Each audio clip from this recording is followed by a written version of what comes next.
दे धडक बेधडक आपल्या परिसरातील ताज्या घडामोडी, घटना, समस्या, विविध क्षेत्रातील सर्वदूर बातम्या पाहण्यासाठी लोकशक्ती लाईव्ह न्यूज चॅनलला सबस्क्राईब करा आणि नोटिफिकेशन मिळवण्यासाठी बेल आयकॉनला प्रेस करा। अष्टविनायक तीर्थक्षेत्र पालीमध्ये बुधवार दिनांक 25 सप्टेंबर रोजी सायंकाळी तुफान पाऊस पडला। या पावसामुळे येथील खडकआळी व प्रबुद्ध नगर जवळील घरांमध्ये पावसाचे पाणी शिरले। पालीत पडलेल्या या मुसळधार पावसामुळे जनजीवन अक्षरशः विस्कळीत झाले होते।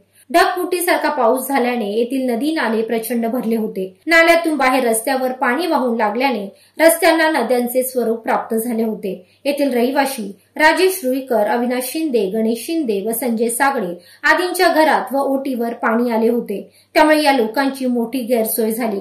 अतिशय कमी वेळात कोसळलेल्या मुसळधार पावसामुळे एकाच वेळी मोठ्या प्रमाणात पाणी वाहू लागले आणि या पाण्याचा वेग देखील प्रचंड होता। यामुळे येथील रस्त्यावरून पादचारी व वाहनांना जाण्या येण्यास अडचणी येत होत्या। लोकशक्ती लाईव्हसाठी विनोद भोईर, पाली। अशाच सच्चाई दर्शवणाऱ्या बातम्या पाहण्यासाठी लोकशक्ती लाईव्ह न्यूज चॅनलला लाईक करा, शेअर करा आणि सबस्क्राईब करा।